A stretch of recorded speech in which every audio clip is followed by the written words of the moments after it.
Hello and welcome back to Public Domain Book Club Hour. This is gonna be a rambly one again. The insane twink problems again, of course, continue. But let's see if maybe, just maybe, I can wrangle enough brain cells to get through more than one chapter this week. Last week was, in fact, 40 minutes of trying to get through chapter 1. But yeah, it's been a day, it's been a week, it's been a month. I've been doing a lot. It's Pride Month, so of course I've had 18 trillion things to do. I got to be a silly little unicycle cat boy again, which is always fun. I theoretically might be able to get a hold of video and or pictures from that, but I have to remember to message people about things in order to have pictures and video of the shit I do, which is difficult. Yeah, let's jump in with Chapter 2 of The Sign of the Four. Chapter 2, The Statement of the Case. Miss Morstan entered the room with a firm step and an outward composure of manner. She was a blonde young lady, small, dainty, well-gloved, and dressed in the most perfect taste. There was, however, a plainness and simplicity about her costume which bore with it a suggestion of limited means. The dress was a somber, grayish beige, untrimmed and unbraided, and she wore a small turban of the same dull hue, relieved only by a suspicion of white feather in the side. Her face had neither regularity of feature nor beauty of complexion, but her expression was sweet and amiable. Her large blue eyes were singularly spiritual and sympathetic. In an experience of women which extends over many nations and 3 separate continents, I have never looked upon a face which gave a clearer promise of a refined and sensitive nature. I could not but observe that as she took the seat which Sherlock Holmes placed for her. Her lip trembled, her hand quivered, and she showed every sign of intense inward agitation. "I have come to you, Mr. Holmes," she said, "because you once enabled my employer, Mr. Cecil Forrester, to unravel a little domestic complication. She was much impressed by... Miss Cecil Forrester. Mrs. Cecil Forrester. She was much impressed by your kindness and skill." "Mrs. Cecil Forrester," he repeated thoughtfully. "I believe that I was of some slight service to her. The case, however, as I remember it, was a very simple one." "She did not think so, but at least you cannot say the same of mine. I can hardly imagine anything more strange, more utterly inexplicable than the situation in which I find myself." Holmes rubbed his hands, and his eyes glistened. He leaned forward in his chair with an expression of extraordinary concentration upon his clear-cut, hawk-like features. "State your case," said he, in a brisk business tones.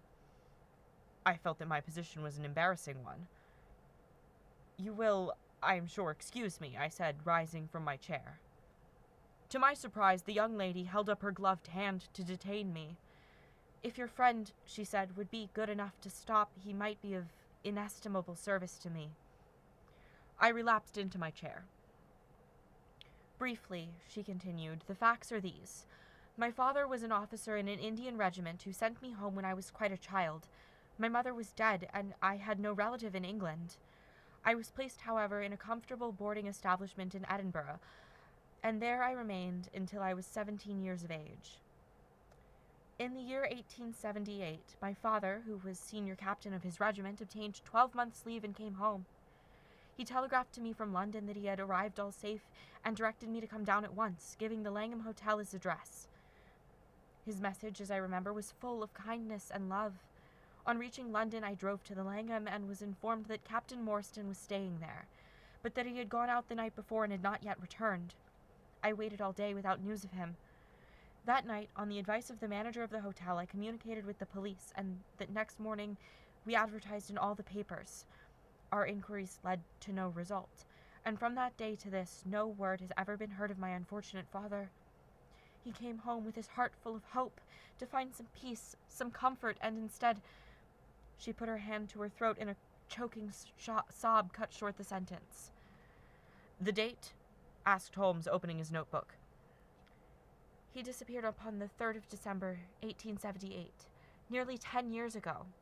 "His luggage?" "Remained at the hotel. There was nothing in it to suggest a clue. Some clothes, some books, and a considerable number of curiosities from the Andaman Islands. He had been one of the officers in charge of the convict guard there." "Had he any friends in town?" "Only one that we know of, Mr. Sholto, of his own regiment, the 34th Bombay Infantry.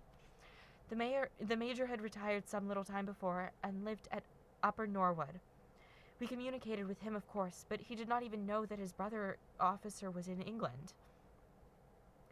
"A singular case," remarked Holmes. "I have not yet to describe to you the most singular part. About 6 years ago, to be exact upon the 4th of May, 1882, an advertisement appeared at the Times asking for the address of Miss Mary Morstan and stating that it would be to her advantage to come forward. There was no name or address appended.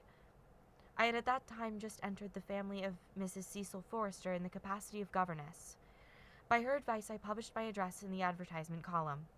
The same day there arrived through the post a small cardboard box addressed to me, which I found to contain a very large and lustrous pearl. No word of writing was enclosed. Since then, every year upon the same date, there has always appeared a similar box containing a similar pearl without any clue to the sender. They have been pronounced by an expert to be of a rare variety and of considerable value. You can see for yourselves that they are very handsome." She opened a flat box as she spoke and showed me 6 of the finest pearls that I had ever seen. "Your statement is most interesting," said Sherlock Holmes. "Had anything else occurred to you?" "Yes, and no later than today. That is why I have come to you. This morning I received this letter, which you will perhaps read for yourself." "Thank you," said Holmes. "The envelope, too, please. Postmark London, S.W. Date September 7. My man's thumb mark on corner. Probably postman. Best quality paper. Envelopes at 6 pence a packet. Particular man in his stationery. No address. Be at the 3rd pillar from the left outside the Lyceum Theatre tonight at 7 o'clock. If you are distrustful, bring 2 friends. You are a wronged woman and shall have justice. Do not bring police. If you do, all will be in vain. Your unknown friend." "Well, really, this is a very pretty little mystery. What do you intend to do, Miss Morstan?" "That is exactly what I want to ask you." "Then we shall most certainly go. You and I, and yes, why, Dr. Watson is the very man. Your correspondent says 2 friends, and he and I have worked together before." "But would he come?" she asked, with something appealing in her voice and expression. "I should be proud and happy," I said fervently, "if I can be of any service." "You are both very kind," she answered. "I have led a retired life and have no friends whom I could appeal to.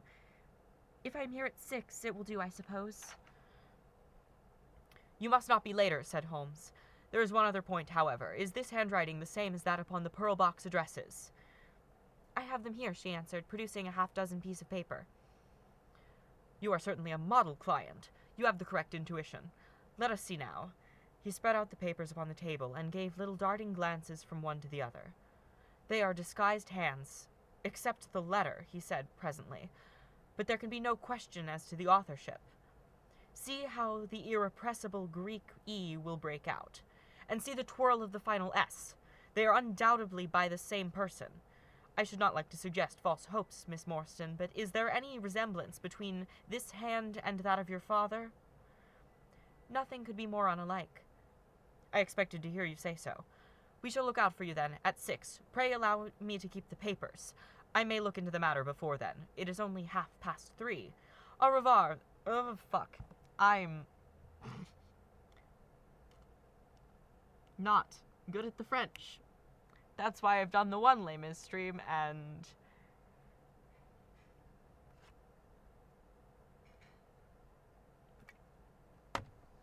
it's the one thing that hasn't gotten uploaded to my YouTube. I will fix that. I have the TikTok angle, which was objectively better.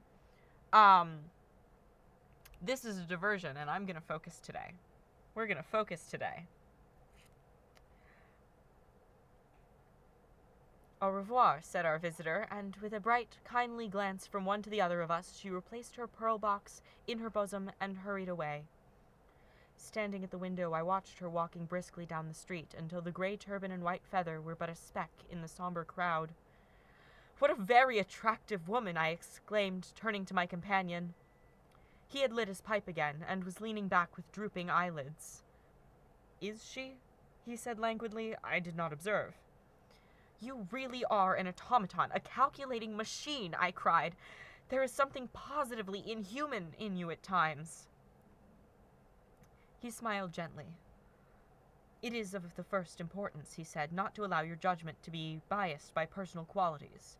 A client is to me a mere unit, a factor in a problem. The emotional qualities are antagonistic to clear reasoning.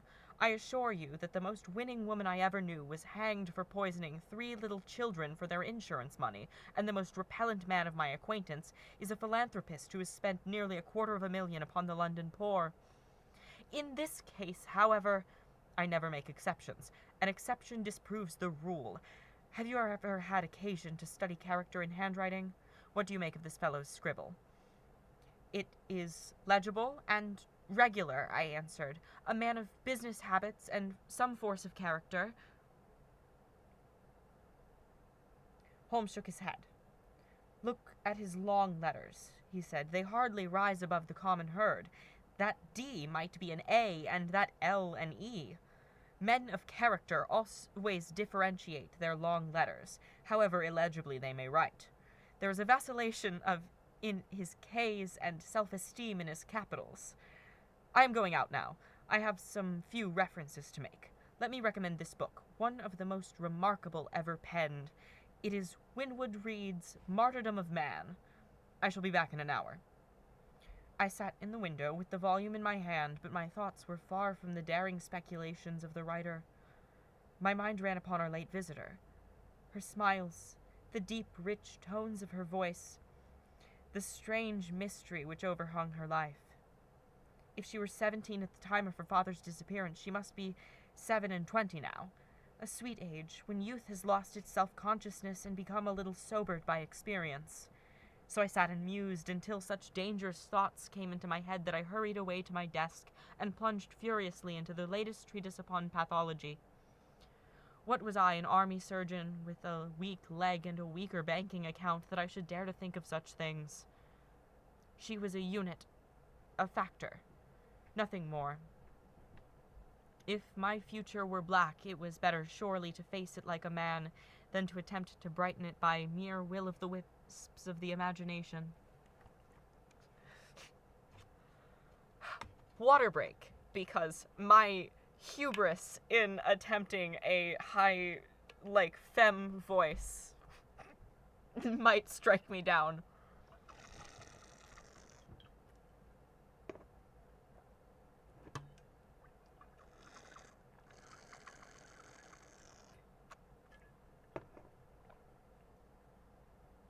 And I say that knowing that I tend to take a very sharp, bright tone as is, but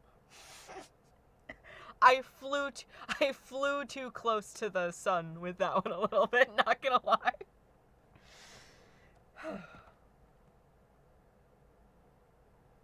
And that's why I can't be trusted with my own voice, because I know it can still fucking do that. But that's a problem for another day, the fact that I won't let myself play with the lower end of my voice despite being 3.5 years. Actually, yeah, almost 3.5 to the day. 3 days short of 3.5 years on T. That's another thing.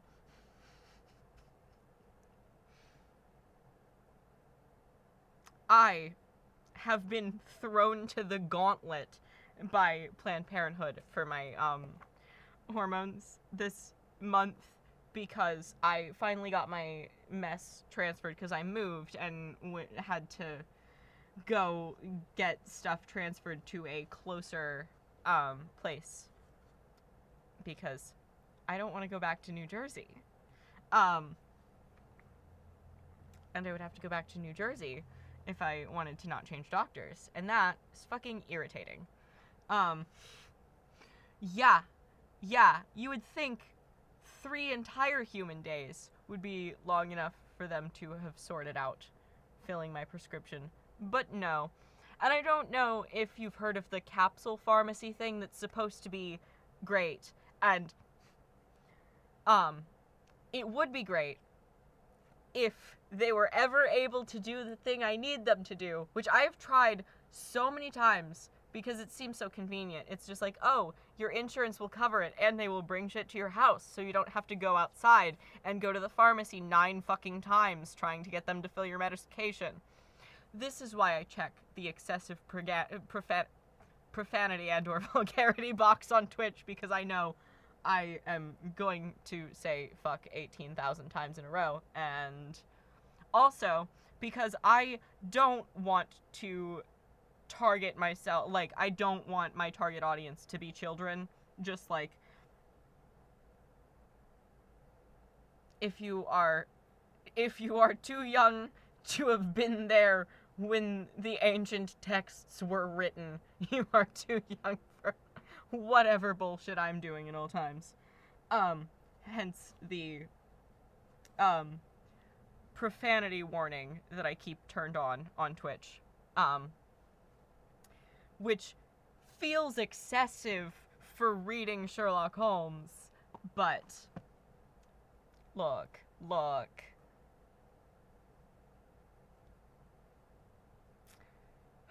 The fact that being queer gets counted as adult content is terrible for the world, but a fight that I know is not mine to fight.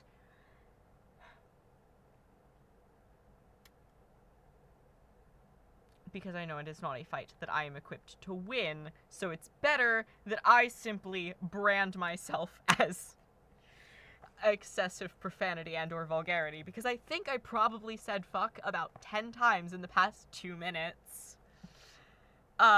Probably excluding the 2 times that, yeah, maybe I will actually go through and edit this stream and do a fuck tally. I can't set a precedent of that. I do not have the time to go through every stream I do and tally how many times I say fuck, because that's insane. I can't do that. But maybe this one. As a treat. We get a little on-screen display counter as a treat. Maybe. Chapter 3. In Quest of a Solution. It was 5:30 before Holmes returned. He was bright, eager, and in excellent spirits, a mood which, in his case, alternated with fits of the blackest depression. "There is no great mystery in this matter," he said, taking the cup of tea which I had poured out for him. "The facts appear to admit only one explanation." "What, you've solved it already?" "Well, that would be too much to say. I have discovered a suggestive fact, that is all. It is, however, very suggestive. The details are still to be added. I have just found, on consulting the back files of the Times, that Major Sholto of Upper Norwood, late of the 34th Bombay Infantry, died upon the 28th of April, 1882. I may be very obtuse, Holmes, but I fail to see what this suggests." "No? You surprise me. Look at it in this way, then. Captain Morstan disappears. The only person in London whom he could have visited is Major Sholto. Major Sholto denies having heard that he was in London. 4 years later, Sholto dies. Within a week of his death, Captain Morstan's daughter receives a valuable present, which is repeated from year to year, and now culminates in a letter which described her as a wronged woman. What wrong can it refer to except for this deprivation of her father? And why should the presents begin immediately after Sholto's death, unless it is that Sholto's heir knows something of the mystery and desires to make compensation? Have you any alternative theory which will meet the facts? But what a strange compensation, and how strangely made. Why, too, should he write a letter now rather than 6 years ago? Again, the letter speaks of giving her justice. What justice can she have? It is too much to suppose that her father is still alive. There's no other injustice in her case that you know of. There are certainly difficulties, said Sherlock Holmes pensively, but our expedition of tonight will solve them all. Ah, here is a four-wheeler, and Miss Morstan is inside. Are you all ready? Then we had better go down, for it is a little past the hour. I picked up my hat and my heaviest stick, but I observed that Holmes took his revolver from his drawer and slipped it into his pocket. It was clear that he thought that our night's work might be a serious one. Miss Morstan was muffled in a dark cloak, and her sensitive face was composed but pale. She must have been more than a woman if she did not feel some uneasiness at the strange enterprise upon which we were embarking. Yet her self-control was perfect, and she readily answered the few additional questions which Sherlock Holmes put to her. Major Sholto was a very particular friend of Papa's, she said. His letters were full of allusions to the Major. He and Papa were in command of the troops at the Andaman Islands, and so they were thrown a great deal together. By the way, a curious paper was found in Papa's desk which no one could understand. I don't suppose that it is of the slightest importance, but I thought you might care to see it, so I brought it with me. It's here. Holmes unfolded the paper carefully and smoothed it out upon his knee. He then very methodically examined it all over with his double lens. It is a paper of native Indian manufacture, he remarked. It has at some time been pinned to a board. The diagram upon it appears to be a plan of a part of a large building with numerous halls, corridors, and passages. At one point is a small cross done in red ink, and above it is 3.37 from left in faded pencil writing. In the left-hand corner is a curious hieroglyphic like 4 crosses in a line with their arms touching. Beside it is written in very rough and coarse characters the sign of the 4, Jonathan Small, Mahomet Singh, Abdullah Khan, Dost Akbar. No, I confess that I don't see how this bears upon the matter, yet it is evidently a document of importance. It has been kept carefully in a pocket-book, for one side is clean as the other. It was in his pocket-book that we found it. Preserve it carefully, then, Miss Morstan, for it may prove to be of use to us. I begin to suspect that this matter may turn out to be much deeper and more subtle than I at first supposed. I must reconsider my ideas. He leaned back in the cab, and I could see by his drawn brow and his vacant eye that he was thinking intently. Miss Morstan and I chatted in an undertone about our present expedition and its possible outcome, but our companion maintained his impenetrable reserve until the end of our journey. It was a September evening, and not yet 7 o'clock, but the day had been a dreary one, and a dense, drizzly fog lay low upon the great city. Mud-colored clouds drooped sadly over the muddy streets. Down the Strand the lamps were but misty splotches of diffused light which threw a feeble circular glimmer upon the slimy pavement. The yellow glare from the shop windows streamed out into the steamy, vaporous air and threw a murky, shifting radiance across the crowded thoroughfare. There was to my mind something eerie and ghost-like in the endless procession of faces which flitted across the narrow bars of light. Sad faces and glad, haggard and merry. Like all humankind, they flitted from the gloom into the light, and so back into the gloom once more. I am not subject to impressions, but the dull, heavy evening, with the strange business upon which we were engaged, combined to make me nervous and depressed. I could see from Miss Morstan's manner that she was suffering from the same feeling. Holmes alone could rise superior to petty influences.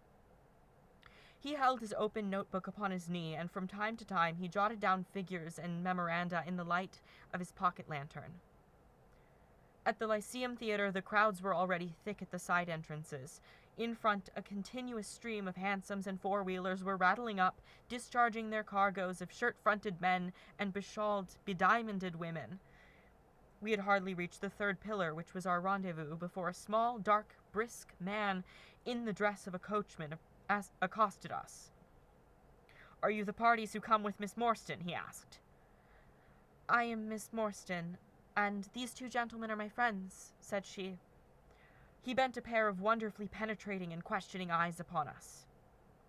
"You will excuse me, miss," he said with a certain dogged manner, "but I was to ask you to give me your word that neither of your companions is a police officer." "I give you my word on that," she answered. He gave a shrill whistle, on which a street Arab led across a four-wheeler and opened the door. The man who had addressed us mounted to the box, while we took our places inside. We had hardly done so before the driver whipped up his horse and we plunged away at a furious pace through the foggy streets. The situation was a curious one. We were driving to an unknown place on an unknown errand, yet our invitation was either a complete hoax, which was an inconceivable hypothesis, or else we had good reason to think that important issues might hang upon our journey. Miss Morstan's demeanor was as resolute and collected as ever. I endeavored to cheer and amuse her by reminiscences of my adventures in Afghanistan, but to tell the truth, I was myself so excited at our situation and so curious as to our destination that my stories were slightly involved. To this day, she declares that I told her one moving anecdote as to how a musket looked into my tent in the dead of night, and how I fired a double-barreled tiger cub at it. At first I had some idea as to the direction in which we were driving, but soon, what with our pace, the fog, and my own limited knowledge of London, I lost my bearing and knew nothing, save that we seemed to be going a very long way. Sherlock Holmes was never at fault, however, and he muttered the names as the cab rattled through the squares and in and out by tortuous by-streets. "Rochester Row," said he, "now Vincent Square. Now we come out on the Vauxhall Bridge Road. We are making for the Surrey side, apparently. Yes, I thought so. Now we are on the bridge. You can catch glimpses of the river." We did indeed get a fleeting view of a stretch of the Thames, with the lamps shining upon the broad, silent water. But our cab dashed on, and was soon involved in a labyrinth of streets upon the other side. "Wordsworth Road," said my companion. "Priory Road, Larkhall Lane, Stockwell Place, Robert Street, Cold Harbour Lane. Our quest does not appear to take us to very fashionable regions." We had indeed reached a questionable and forbidding neighborhood. Long lines of dull brick houses were only relieved by the coarse glare and tawdry brilliancy of public houses at the corner. Then came rows of two-storied villas, each with a fronting of miniature garden, and then, again, interminable lines of new standing brick buildings, the monster tentacles which the giant city was throwing out into the country. At last the cab drew up at the third house in a new terrace. None of the other houses were inhabited, and that at which we stopped was as dark as its neighbors, save for a single glimmer in the kitchen window. On our knocking, however, the door was instantly thrown open by a servant clad in a yellow turban, white loose-fitting clothes, and a yellow sash. There was something strangely incongruous about this oriental figure framed in the commonplace doorway of a third-rate suburban dwelling house.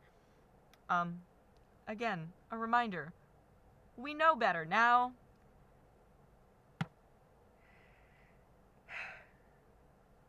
"The Sahiba waits you," said he, and even as he spoke there came a high piping voice from the inner room. "Show them in to me." "Khitmutgar," it cried, "show them straight in to me."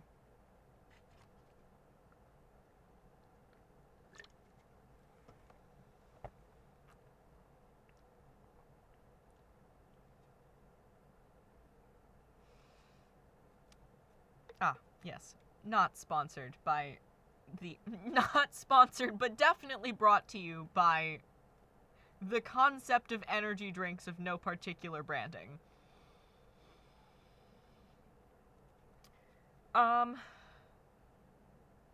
we're gonna get to chapter 4 in a second.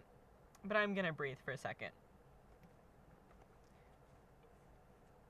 I just wanted to take a second for the fact that my current 2 favorite adaptations of Sherlock Holmes are confusingly named to the point where the tags are differentiable from each other just by an ampersand sometimes. Because,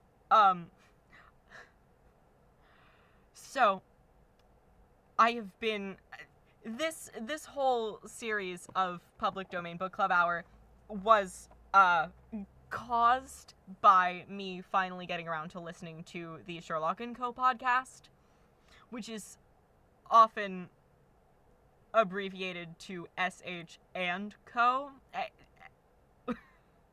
And then there is the absolutely phenomenal Frogwares Sherlock Holmes games, which get abbreviated. The first one, Sherlock Holmes Chapter 1, gets abbreviated to SHCO. So it's just like, yes, these 2 adaptations are named so close to each other that literally it's just the ampersand, when abbreviated, that differentiates them in a tag. And it's just like, okay, we are truly existing on top of itself, again. And this is, again, not to say anything disparaging towards BBC Sherlock, because it has created an inescapable, cultural ripple effect. It will probably be the best remembered adaptation of Sherlock Holmes for my generation forever. And I don't think it's realistic to expect that another adaptation reach its level of... What adjective am I looking for here? Reach its level of not just notoriety, not just collective brain rot. Yeah, somewhere between brain rot and notoriety. But I do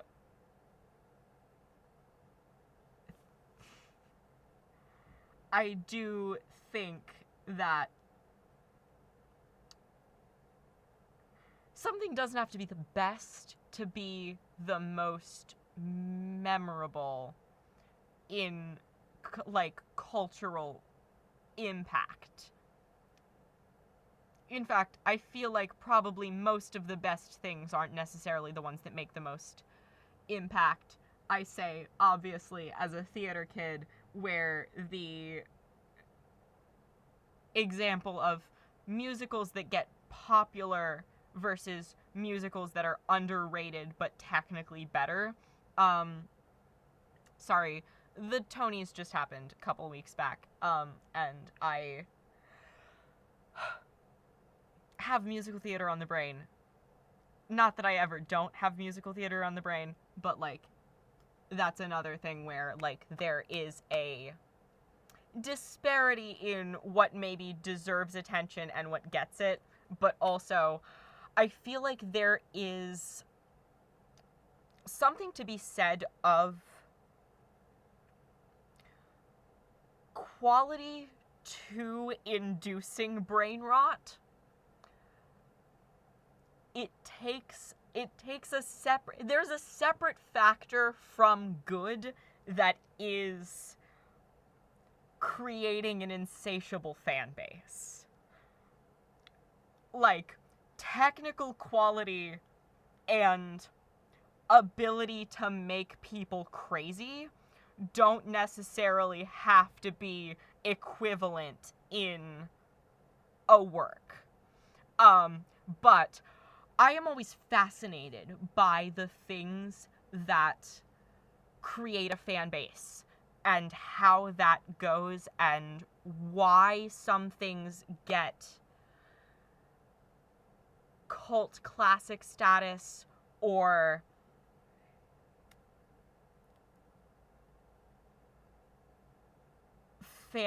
like recognizable fandom status, and then things that are considered good by a wider audience versus considered good by an academic audience. I do think...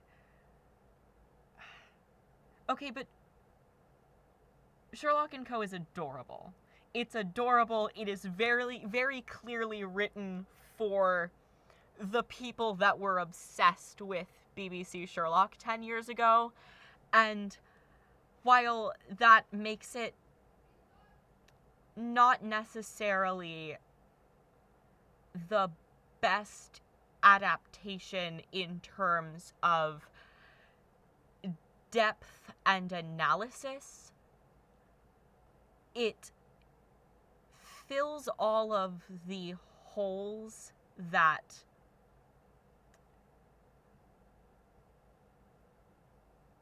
we wanted out of BBC Sherlock.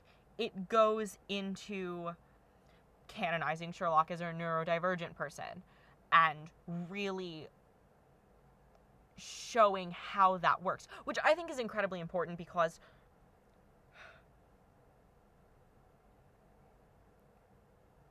there is a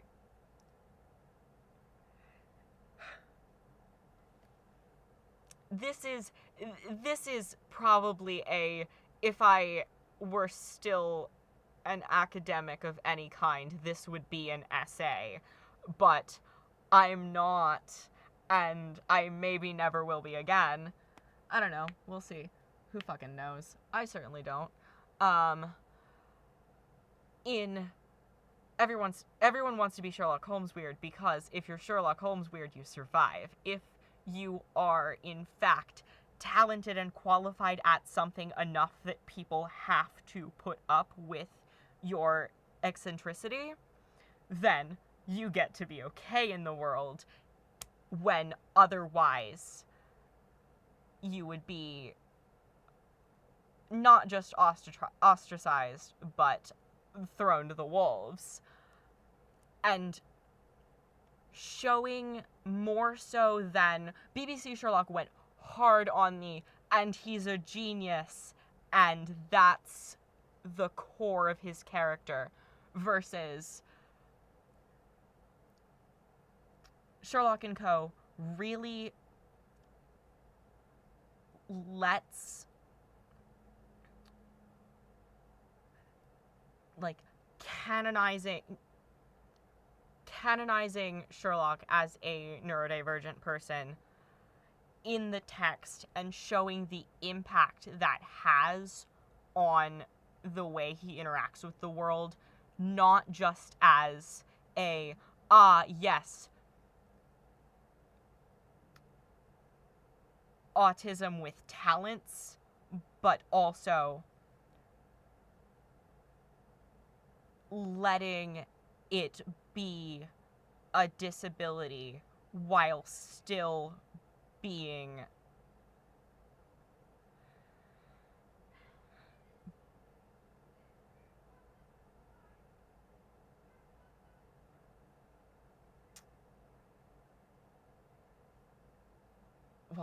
Sherlock Holmes.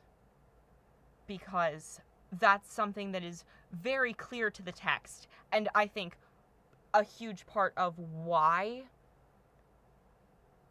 Sherlock Holmes is so important to so many neurodivergent people, because there is that, yes, and if I can just be good enough at something, that everyone has to tolerate the things that otherwise would make them tear people to pieces. Everyone wants to be Sherlock Holmes weird, and Sherlock & Co. as an adaptation doesn't shy away from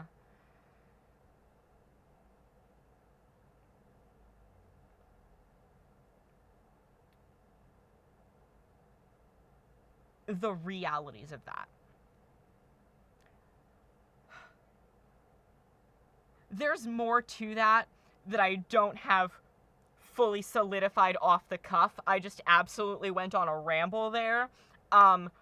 This is one of those thoughts that I definitely want to revisit in more collected, hello, yes, in this essay I will format. But that's something I think a lot about, because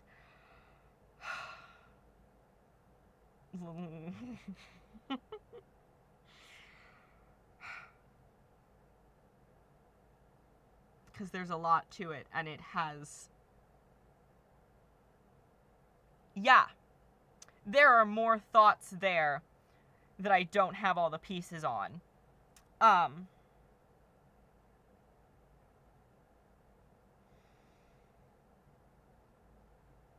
Chapter 4, The Story of the Bald-Headed Man.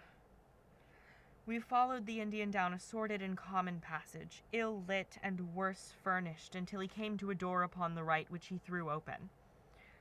A blaze of yellow light streamed out upon us, and in the center of the glare there stood a small man with a very high head, a bristle of red hair all around the fringe of it, and a bald, shining scalp which shot out from among it like a mountain peak from fir trees.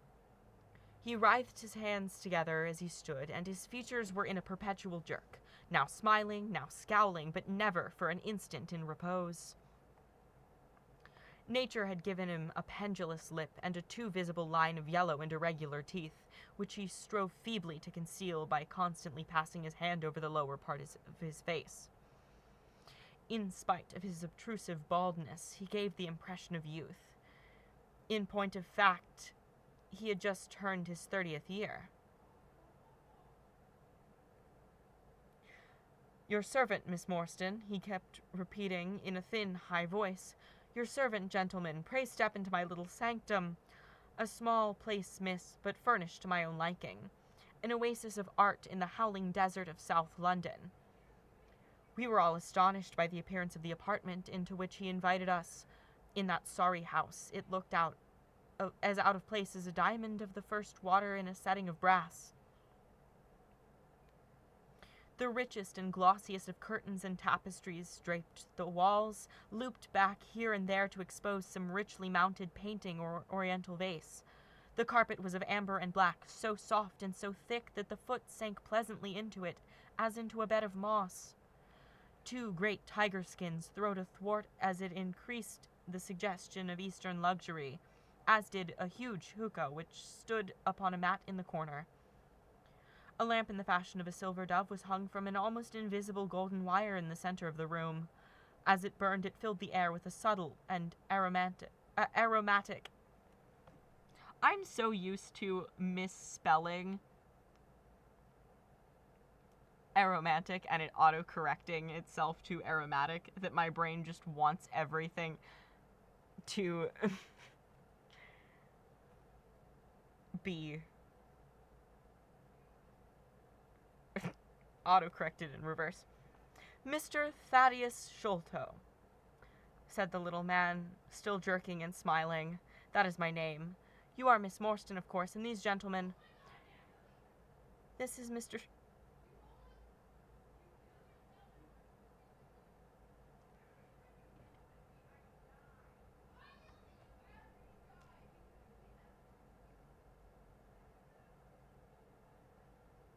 Okay, we're gonna ignore that, and I will check the audio later and see if that needs to be redacted. I have warned my roommates that if they do a big yell, it can get picked up by the microphone, but that for the most part, I'm soundproofed enough that if I'm talking, noise from out there is covered.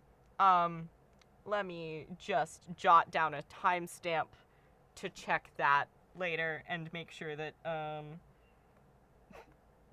my roommates haven't gotten anything inopportune caught on audio. It was probably fine.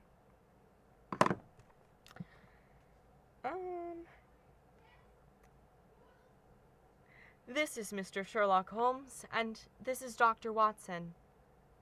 A doctor, eh? Cried he, much excited. Have you your stethoscope? Might I ask you, would you have the kindness? I have grave doubts as to my mitral valve. If you would be so very good, the aortic I may rely upon, but I should value your opinion upon the mitral. I listened to his heart as requested, but was unable to find anything amiss, save indeed that he was in an ecstasy of fear, for he shivered from head to foot. You will excuse my anxiety, Miss Morstan, he remarked airily. I am a great sufferer, and I have long had suspicions as to that valve. I am delighted to hear that they are unwarranted. Had your father, Miss Morstan, refrained from throwing a strain upon his heart, he might have been alive now.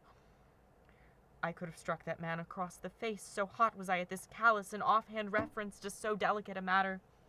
Miss Morstan sat down, and her face grew white to the lips. I knew in my heart that he was dead, said she. I can give you every information, said he, and what is more, I can do you justice, and I will, too. Whatever Brother Bartholomew may say, I am so glad to have your friends here, not only as an escort to you, but also as a witness to what I am about to do and say. The three of us can show a bold front to Brother Bartholomew, but let us have no outsiders, no police or officials. We can settle everything satisfactorily among ourselves, without any interference. Nothing would annoy Brother Bartholomew more than any publicity. He sat down upon a low settee and blinked at us inquiringly with his weak, watery blue eyes. For my part, said Holmes, whatever you may choose to say will go no further. I nodded to show my agreement. That is well, said he. May I offer you a glass of Chianti, Miss Morstan, or of Tokay? I keep no other wines. Shall I open a flask? No? Well then, I trust that you have no objection to tobacco smoke, to the mild balsamic odor of the Eastern tobacco. I am a little nervous and find my hookah an invaluable sedative. He applied a taper to the great bowl, and the smoke bubbled merrily through the rose water. We sat all three in a semicircle, with our heads advanced and our chins upon our hands, while the strange, jerky little fellow, with his high, shining head, puffed uneasily in the center.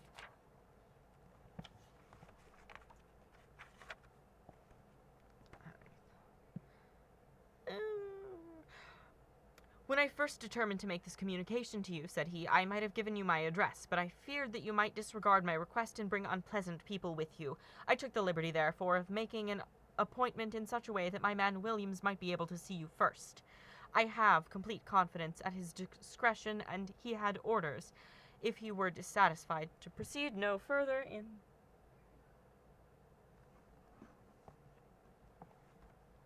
One moment.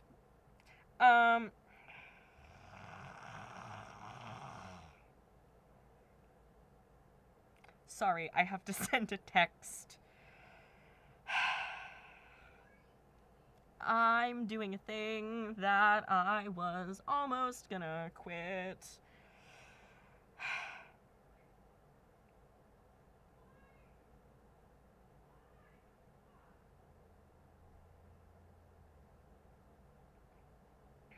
Will do.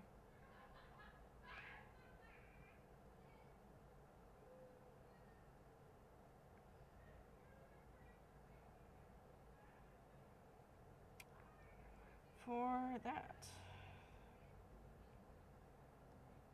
Apologies. That was distracting, if nothing else. When I first...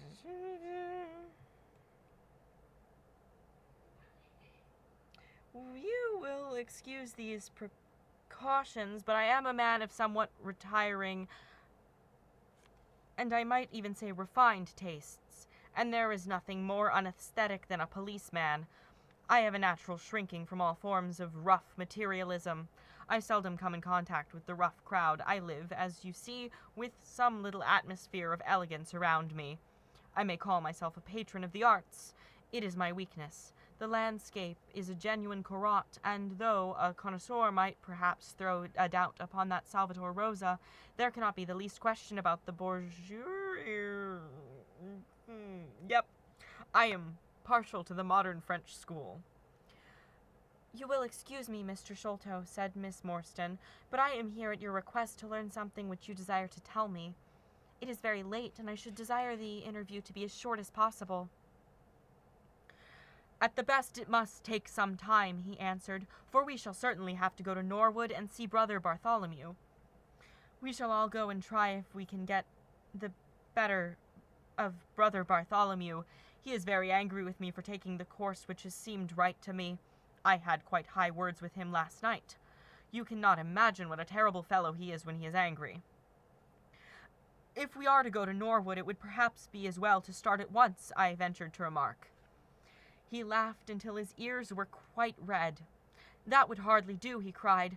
I don't know what he would say if I brought you in that sudden way. No, I must prepare you by showing you how we all stand to each other.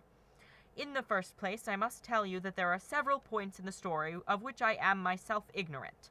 I can only lay the facts before you as I know them myself. My father was, as you may have guessed, Major John Sholto, once of the Indian Army. He retired some 11 years ago and came to live at Pondicherry Lodge in Upper Norwood. He had prospered in India and brought back with him a considerable sum of money, a large collection of valuable curiosities, and a staff of native servants. With these advantages he bought himself a house and lived in great luxury. My twin brother Bartholomew and I were the only children. I very well remember the sensation which was caused by the disappearance of Captain Morstan.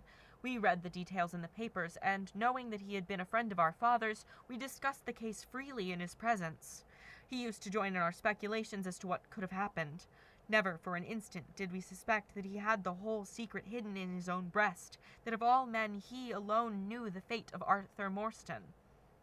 We did know, however, that some mystery, some positive danger overhung our father. He was very fearful of going out alone, and he always employed 2 prize fighters to ask his porters at Pondicherry Lodge. Williams, who drove you tonight, was one of them. He was once lightweight champion of England.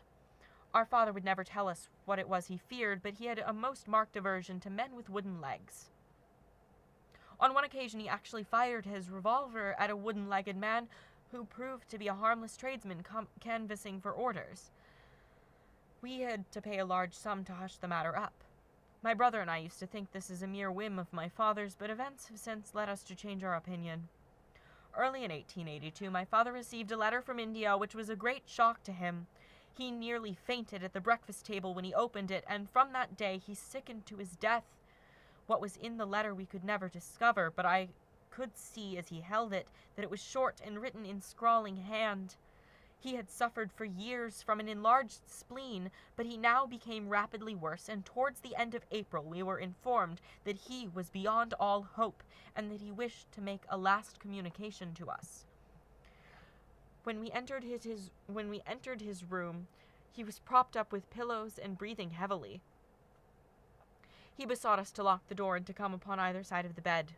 Then, grasping our hands, he made a remarkable statement to us in a voice which was broken as much by emotion as by pain. I shall try and give it to you in his own very words. I only have one thing, he said, which weighs upon my mind at this supreme moment.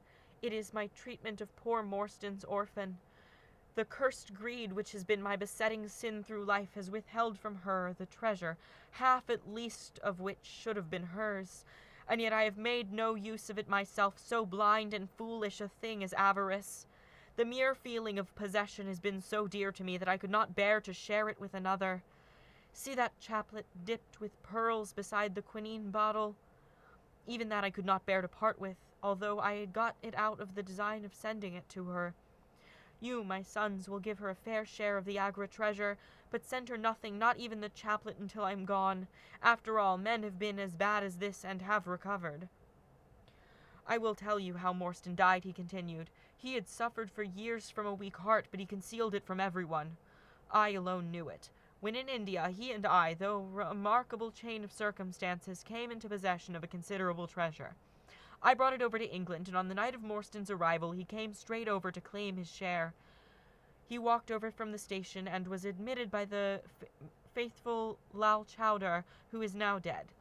Morstan and I had a difference of opinion as to the division of the treasure, and we came to heated words. Morstan had sprung out of his chair in a paroxysm of anger, when he suddenly pressed his hand to his side, his face turned a dusky hue, and he fell backwards, cutting his head against the corner of the treasure chest. When I stooped over him, I found to my horror that he was dead. For a long time I sat half distracted, wondering what I should do. My first impulse was, of course, to call for assistance, but I could not but recognize that there was every chance that I would be accused of his murder. His death at the moment of a quarrel, and the gash in his head would be black against me. Again, an official inquiry could not be made without bringing out some facts about the treasure, which I was particularly anxious to keep secret. He had told me that no soul upon earth knew where he had gone. There seemed to be no necessity why any soul should ever know. I was still pondering over the matter when, looking up, I saw my servant Lal Chowder in the doorway. He stole in and bolted the door behind him. "Do not fear, Sahib," he said. "No one need know that you have killed him. Let us hide him away, and who is the wiser?" "I did not kill him," said I. Lal Chowder shook his head and smiled. "I heard it all, Sahib," said he. "I heard you quarrel, and I heard the blow. But my lips are sealed. All are asleep in the house. Let us put him away together." That was enough to decide me. If my own servant could not believe my innocence, how could I hope to make it good before 12 foolish tradesmen in a jury box? Lal Chowder and I disposed of the body that night, and within a few days the London papers were full of the mysterious disappearance of Captain Morstan. You will see from what I say that I can hardly be blamed in the matter. My fault lies in the fact that we concealed not only the body but also the treasure, and that I have clung on to Morstan's share as well as to my own. I wish you, therefore, to make restitution. Put your ears down to my mouth. The treasure is hidden in—" At this instant, a horrible change came over his expression. His eyes stared wildly, his jaw dropped, and he yelled in a voice which I can never forget, "Keep him out! For Christ's sake, keep him out!" We both stared round the window beside us, upon which his gaze was fixed, a face looking in at us out of the darkness. We could see the whitening of the nose where it was pressed against the glass. It was a bearded, hairy face with wild, cruel eyes and expression of concentrated malevolence. My brother and I rushed towards the window, but the man was gone. When we returned to my father, his head had dropped, and his pulse had ceased to beat. We searched the garden that night, but found no sign of the intruder, save that just under the window a single footmark was visible in the flower bed. But for that one trace, we might have thought that our imaginations had conjured up that wild, fierce face. We soon, however, had another and a more striking proof that there were secret agencies at work all around us. The window of my father's room was found open in the morning. His cupboards and boxes had been rifled, and upon his chest was fixed a torn piece of paper with the words "The Sign of the Four" scrawled across it. What the phrase meant, or who our secret visitor may have been, we never knew. As far as we can judge, none of my father's property had actually been stolen, though everything had been turned out. My brother and I naturally associated this peculiar incident with the fear which haunted my father during his life, but it is still a complete mystery to us.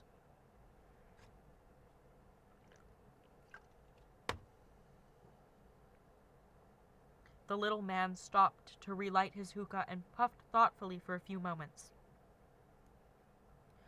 We had all sat absorbed, listening to his extraordinary narrative. At the short account of her father's death, Miss Morstan had turned deadly white, and for a short moment I feared that she was about to faint. She rallied, however, on drinking a glass of water, which I quietly poured out for her from a Venetian carafe upon the side table. Sherlock Holmes leaned back in his chair with an abstracted expression, and the lids drawn low over his glittering eyes. As I glanced at him, I could not but think how on that very day he had complained bitterly of the commonplaceness of life. Here at last was a problem which would tax his sagacity to the utmost. Mr. Thaddeus Sholto looked from one to the other of us with an obvious pride at the effect which his story had produced, and then continued between the puffs of his overgrown pipe. "My brother and I," said he, "were, as you may imagine, much excited as to the treasure which my father had spoken of. For weeks and for months we dug and delved into every part of the garden without discovering its whereabouts. It was maddening to think that the hiding place was on his very lips at the moment that he died. We could judge the splendor of the missing riches by the chaplet which he had taken out. Over this chaplet my brother Bartholomew and I had some little discussion. The pearls were evidently of great value, and he was averse to part with them, for between friends my brother was himself a little inclined to my father's fault. He thought, too, that if we parted with the chaplet it might give rise to gossip and finally bring us into trouble. It was all that I could do to persuade him to let me find out Miss Morstan's address and send her a detached pearl at fixed intervals, so that at least she might never feel destitute. "It was a kindly thought," said our companion earnestly. "It was extremely good of you." The little man waved his hand deprecatingly. "We were your trustees," he said. "That was the view which I took of it, though brother Bartholomew could not altogether see it in the light. We had plenty of money ourselves. I desired no more. Besides, it would have been such bad taste to have treated a young lady in so scurvy a fashion." "That is extremely in French." "Le mauvais go men ne crime. And this is why I give up anytime I try to read Les Mis. Remind me to call the one friend who has offered to help me with French pronunciation.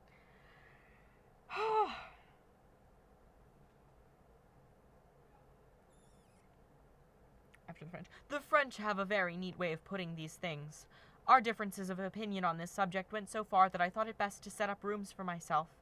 So I left Pondicherry Lodge, taking the old Khitmutgar and Williams with me. Yesterday, however, I learned that an event of extreme importance has occurred. The treasure has been discovered. I instantly communicated with Miss Morstan, and it only remains for us to drive out to Norwood and demand our share. I explained my views last night to brother Bartholomew, so we shall be expected, if not welcome, visitors."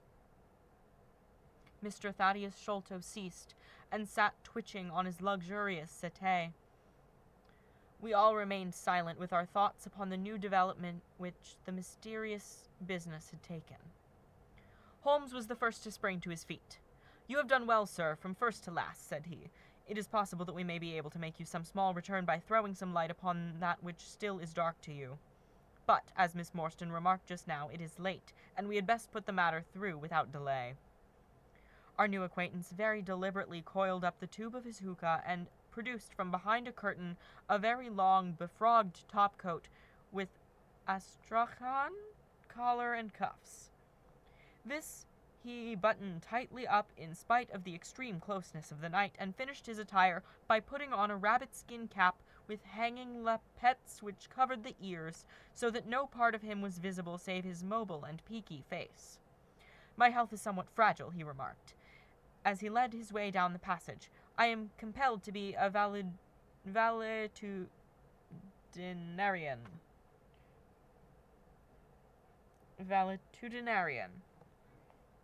Our cab was waiting for us outside, and our program was evidently prearranged, for the drivers started off at once at a rapid pace. Thaddeus Sholto talked incessantly in a voice which rose high above the rattle of the wheels. "Bartholomew is a clever fellow," said he. "How do you think he found out where the treasure was?" He had come to the conclusion that it was somewhere indoors.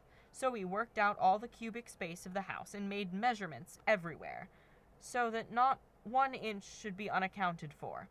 Among other things, he found that the height of the building was 74 feet, but on adding together the heights of all the separate rooms and making every allowance for the space between, which he ascertained by borings, he could not bring the total to more than 70 feet. There were 4 feet unaccounted for. These could only be at the top of the building. He knocked a hole, therefore, in the lath and plaster ceiling of the highest room, and there, sure enough, he came upon another little garret above it, which had been sealed up and was known to no one. In the center stood the treasure chest, resting upon 2 rafters. He lowered it through the hole, and there it lies. He computes the value of the jewels at not less than £500,000. At the mention of this gigantic sum, we all stared at one another open-eyed. Miss Morstan, could we secure her rights, would change from a needy governess to the richest heiress in England. Surely it was the place of a loyal friend to rejoice at such news, yet I am ashamed to say that selfishness took me by the soul, and that my heart turned heavy as lead within me. I stammered out some few halting words of congratulation, and then sat downcast with my head drooped, deaf to the babble of our new acquaintance.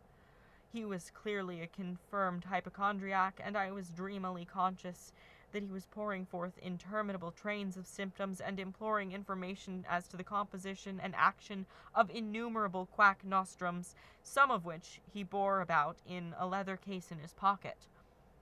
I trust that he may not remember any of the answers which I gave him that night. Holmes declares that he overheard me caution him against the great danger of taking more than 2 drops of castor oil, while I recommended strychnine in large doses as a sedative.